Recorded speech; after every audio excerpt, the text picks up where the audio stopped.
Well, it's been some time, and that's because I have moved back to the UK and I am now living on a boat. So that's why I've been really quiet because I just haven't had the energy to do talks and travel overland and stay in a friend's house and buy a boat and do all the things that it requires. But I'm here now. I don't have any internet. I'm going to have to find some internet to upload this. So I'm going to cut to the chase and talk about freedom. Now, freedom is not freedom for, it's freedom from. Because when you're free, it's not an experience. It's not something you feel. It's freedom from. The things that one needs to be free from are the things that you think that will make you free. Let me see if I can stand this up. Let's see. Let's have a look at that. I don't want to have me on the thing. I'm covered in oil and soot. So let's have a look at this reflection. There we go. That's nice there. Let me just move. There we go. There we go. That's better. So let me try and explain. So we try to get to freedom by trying to find experiences, like those experiences that make us go, oh yeah, and we laugh, and it's all like blah blah blah. But that isn't freedom. Freedom is actually hardcore. It's not for the faint of heart. You kind of gotta you gotta be intelligent for a start, and you gotta use that intelligence to see what it is that is going on. And what's normally going on is thoughts in the head, beliefs, concepts, trying, wanting, going towards, all these things that keep us feeling like we're not free. Any kind of seeking is not going to make us free. I would say it's more like just really being intelligent and having the guts to give up all the things that we thought was going to make us free.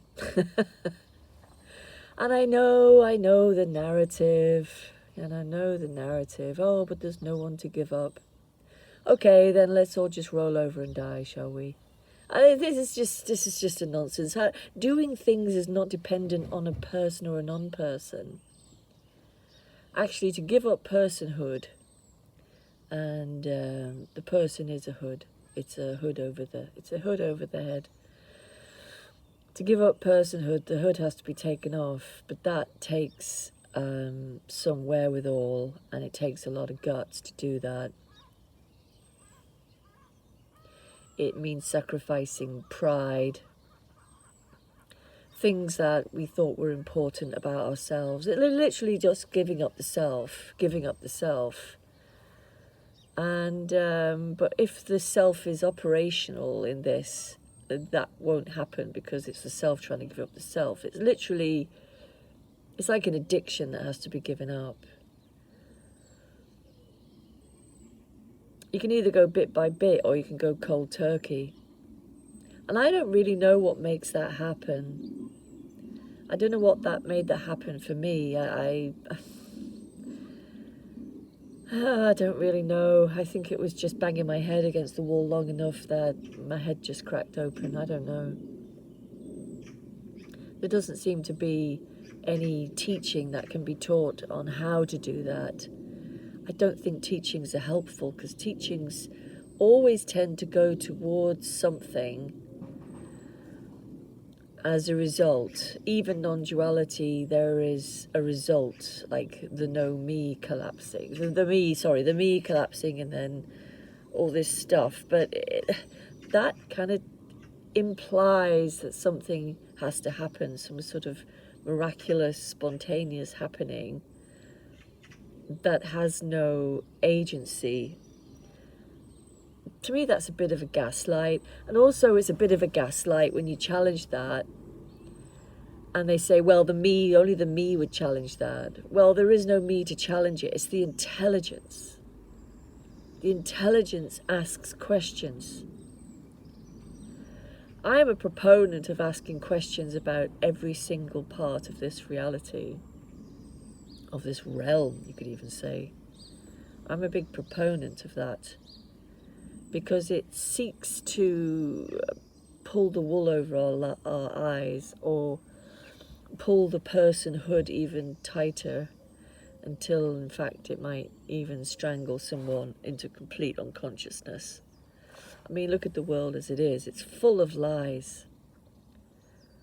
I mean, look at the last 3 years. People are still falling for the scamdemic. They're still falling for it, even after all this time. The hood has got like a toggle on it. It's been well and truly pulled tight, because nobody questions anything. I mean, that's not true. A lot of people question things. But every single part of this reality has to be questioned until it's filtered all out, and all that's left is wonder, beauty. What is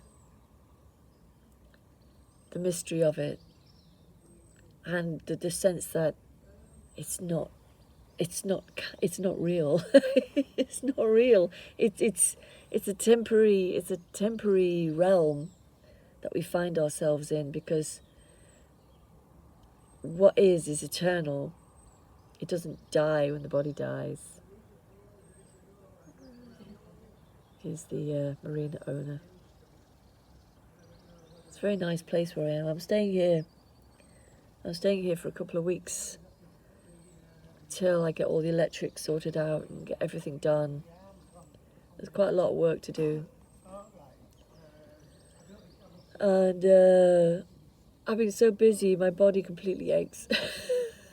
I feel like I've been beaten up, and it shows me how completely lazy I was in my life in Spain. But there we go. I'm loving it. I'm loving living off the grid. Well, sort of off the grid. Nothing's plugged in. Let's put it that way. There are any wires attached to any mainframes. But I do have to get some Wi-Fi. I have to do that. That's something that has to happen. It'll sort itself out. That's how everything happens, right?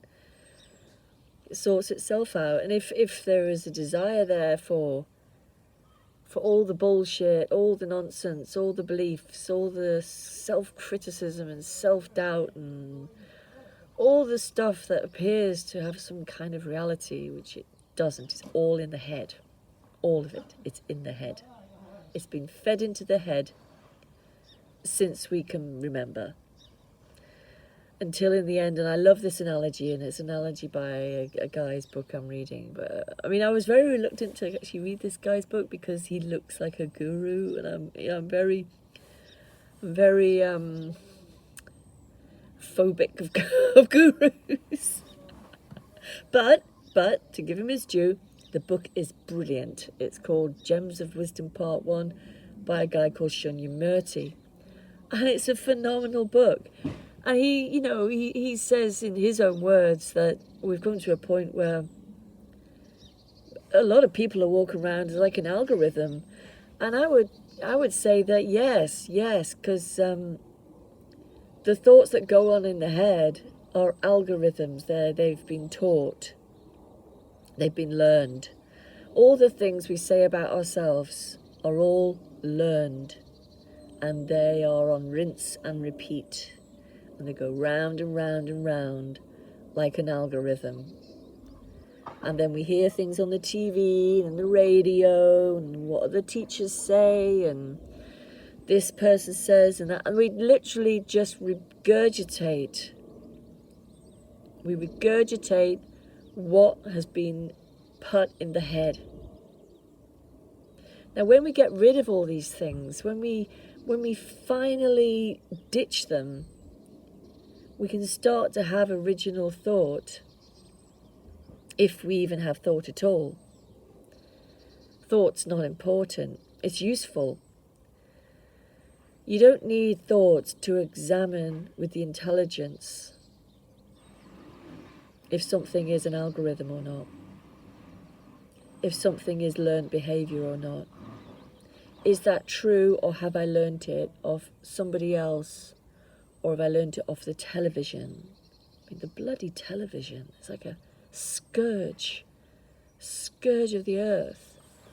Everybody sees it as God. Oh, this has happened. Oh, this has happened. Literally repeating everything that comes out of the bloody thing. Oh, throw it in the bin. Throw the newspapers in the bin. Throw the radio in the bin. It's just complete waste of time.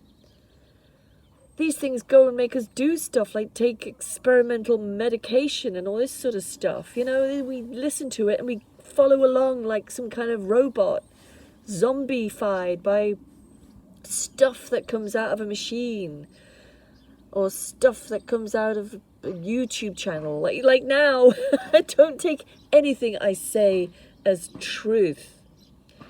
What I'm interested in is truth. But truth is never static. It's like an exploration. It's a beautiful thing. It's beautiful to just dance in this world. I have a statue of Shiva in my little boat. I will show you inside my little boat in a moment. I have a statue of Shiva in my little boat, and it reminds me to not take anything seriously. Life is just a dance. It just dances around. There's nothing's. It's a life and death. None of it's real. When we realise that none of it's real, we can relax. We can relax and enjoy the show. Then there's something of value comes up. Rather than adding to the shit show, something of value is there. Not adding to the shit show. It's of real value. Anyway, I'm going to leave it there for now. Oh yeah, I was going to show you in there. Let's have a look. There we are. Isn't that cute? There's things everywhere. I'm doing some work on the bathroom. I'm wearing overalls and I'm covered in oil. Anyway, yeah, it was nice to get back in again, and I might do one in a couple of days. And I might, if my internet is good enough, I might even do some lives. I don't know yet. And I'm sorry it's been so long. It's just, there's only enough energy to go around, you know, and it's taken a lot of energy to get this far for me, to get this boat, to get it done and all that stuff. Anyway, lots of love, everyone. And yeah, don't believe anything you hear. Okay, bye.